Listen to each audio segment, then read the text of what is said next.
مرحبا بكم أعزائي الطلبة المستوى الثاني بكالوريا علوم تجريبية SVT PC et MP. Dans cette vidéo, je vais vous présenter le chapitre concernant le noyau masse et énergie. Et on va passer équivalence entre masse et énergie. Donc, comme vous connaissez que l'atome est constitué d'un noyau autour duquel gravitent les électrons. Donc, le noyau, il contient les protons et le neutron, ce qu'on appelle des nucléons. L'expérience a montré que la masse du noyau des nucléons séparés est supérieure à la masse des noyaux liés, c'est-à-dire qui contiennent des liaisons. À quoi est due cette différence de masse? Alors, cette différence de masse, qu'il y a une conversion de la masse en énergie. Il y a une conversion de la masse en énergie. Dans le cas des atomes, des noyaux qui sont liés, c'est-à-dire des nucléons qui sont liés, une partie de la masse est convertie en énergie, ce qu'on appelle l'énergie de liaison. Donc, si on fait la somme des masses des nucléons qui constituent un noyau, on trouve un résultat supérieur à la masse réelle du noyau. La différence est appelée déficit de masse, ou bien on va le voir par la suite, défaut de masse. Il se trouve que ce déficit est directement proportionnel à l'énergie de liaison, c'est-à-dire l'énergie qu'il faut dépenser. L'énergie de liaison, on va le voir par la suite, c'est l'énergie qu'il faut dépenser pour casser le noyau en ses différents composants neutrons, comme vous voyez ici sur le noyau, les nucléons sont associés. Donc, on lui fournit une énergie, donc il va se séparer en un nucléon isolé. Et l'expérience a montré que la masse de nucléons séparés est supérieure à la masse des nucléons qui sont liés. Donc, la masse, le delta M, ou bien ce qu'on appelle le défaut de masse, est égal à la masse de, si on prend par exemple le cas du lion, vous avez deux protons, c'est 2 fois la masse de protons, plus 2 fois la masse de neutrons, moins la masse du noyau. Donc, il a montré que delta M est égal à 0,05 0,71 10 moins 27 kg, ce qu'on appelle le défaut de masse. Ce qu'on peut tirer de ce résultat, c'est que la masse du nucléon séparé est supérieure à la masse des nucléons qui sont liés. Ou bien ce qu'on appelle le défaut de masse d'une façon générale. Si on prend un élément x à z, le défaut de masse est exprimé par la relation delta M est égal à z mp plus A moins Z fois la masse du neutron, moins la masse du noyau et la masse du proton. MP c'est la masse du proton et Mn c'est la masse du neutron.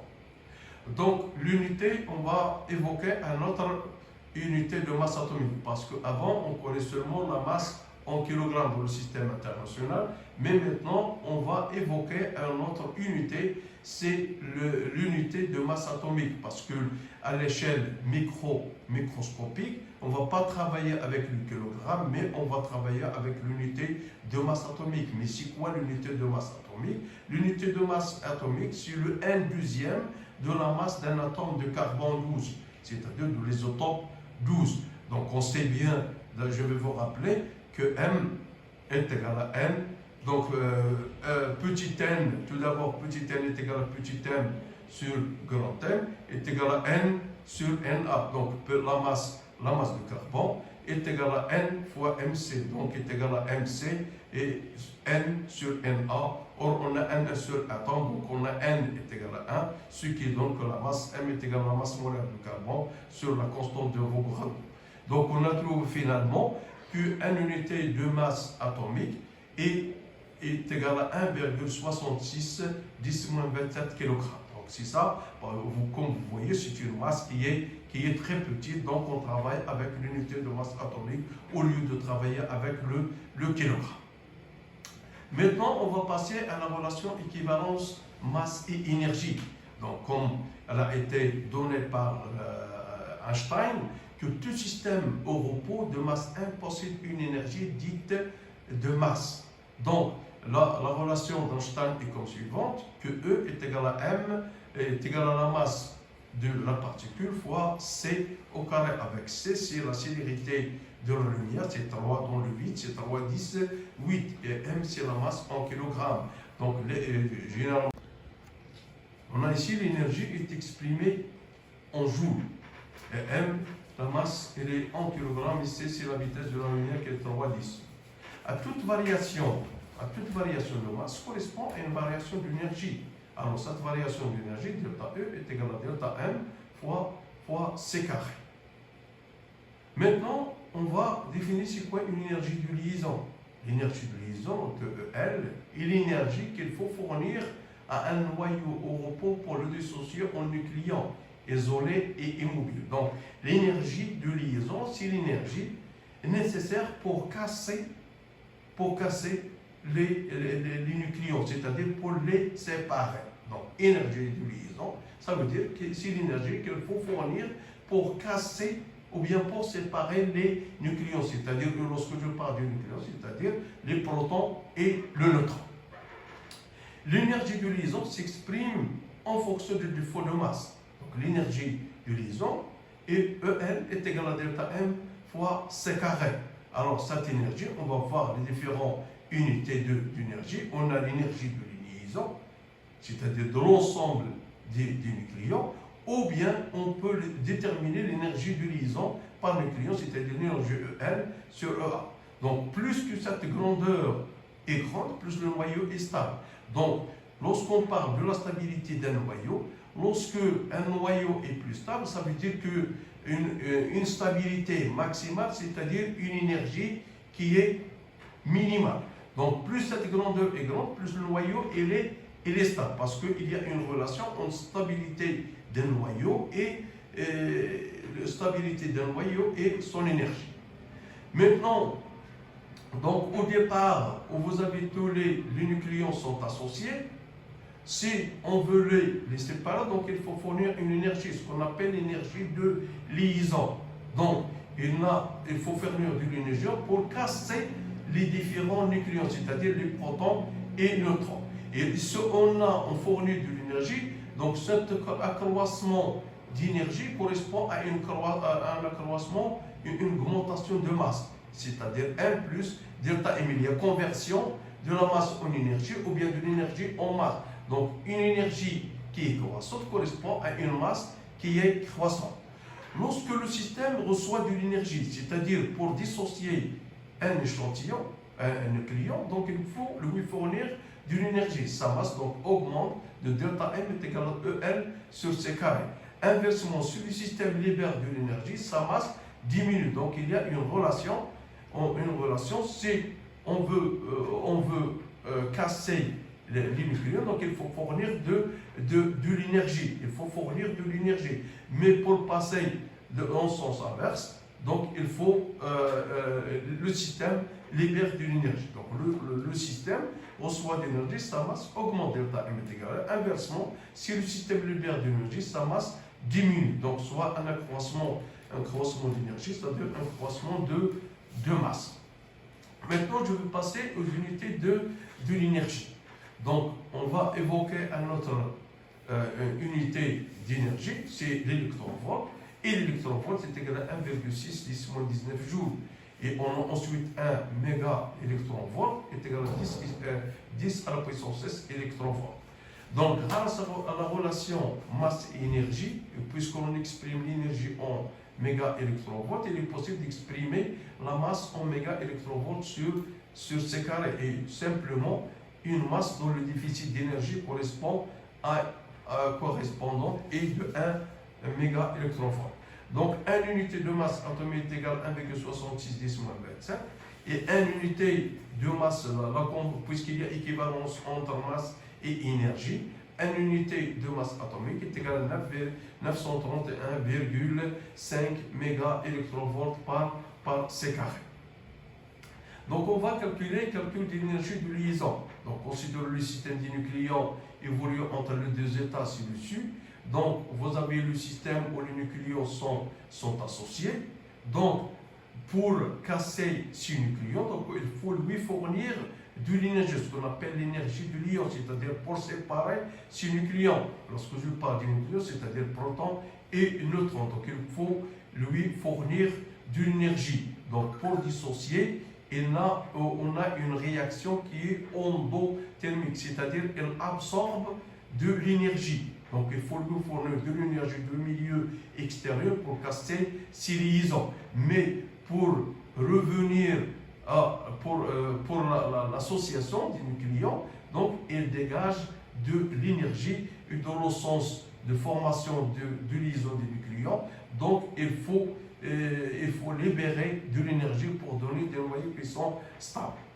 Donc la transformation de 2 à 1, pour se fractionner en ces différents nucléons, le noyau doit recevoir une énergie égale à l'énergie de liaison et vaincre ainsi l'interaction forte.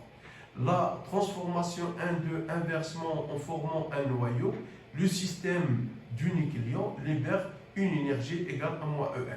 Donc dans le premier sens, dans le cas de la dégradation ou bien de la dissociation, le système reçoit de l'énergie, mais pour revenir, pour se lier, donc il faut libérer de l'énergie. Donc dans le premier système, on a une réaction qui est endothermique, mais dans le deuxième, on a libération d'énergie, le système est exothermique.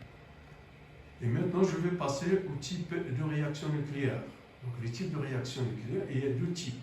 Donc, soit on a une réaction de fission, soit on a une réaction de fission. La réaction de fission, comme on avait précédemment dans le diagramme d'Aston, consiste à passer d'un noyau léger à un noyau lourd vers un noyau léger. Par contre, la fusion, ça consiste à passer d'un noyau, c'est une réaction qui est provoquée, qui consiste à la formation d'un noyau lourd à partir du noyau léger. Donc, la fission est une réaction provoquée dans laquelle un noyau lourd est incidé sur l'impact d'un neutron. Donc, c'est une réaction qui est provoquée par un neutron, par bombardement de neutrons du noyau, qui va donner des noyaux légers qui sont plus stables. Cette fission libère des neutrons et le processus peut se poursuivre. C'est une réaction en chaîne. Donc, il y a une réaction qui est successive, ce qu'on appelle en réaction en chaîne. Bilan énergétique des réactions nucléaires. Dans les 2 types de réactions, on a les réactions exothermiques et les réactions endothermiques. Donc, les réactions exothermiques, c'est une réaction qui libère de l'énergie vers le milieu extérieur. Et la réaction endothermique, c'est une réaction qui reçoit de l'énergie du milieu extérieur. Si on considère la réaction suivante, la réaction nucléaire, X1A1Z1 plus X2A2Z2 qui va donner X3A3Z3 plus A4Z4. Donc, X1 et X2 ce sont les réactifs et X3 et X4 ce sont les produits. On peut exprimer l'énergie libérée par la réaction en fonction des masses des noyaux et particules considérées en fonction des énergies de liaison. Donc cette énergie de liaison, on peut l'exprimer soit en fonction des masses, soit en fonction de l'énergie de liaison. Donc l'énergie de liaison, l'énergie libre est égale à delta E est égale à delta M, C carré est égal à sigma des masses des produits, moins sigma des masses des réactifs fois la célérité au carré. Donc, delta E est égal à mx3 plus mx4, c'est-à-dire les masses des produits, moins les masses des réactifs, c'est-à-dire x1, x2 fois c carré, ou bien on peut l'exprimer en fonction de l'énergie de liaison. L'énergie de liaison x1 plus l'énergie de liaison de x2 moins l'énergie de liaison de x3 plus l'énergie de liaison de x4. L'énergie libérée par la réaction nucléaire est transformée soit en chaleur, soit en énergie cinétique fournie aux particules du noyau.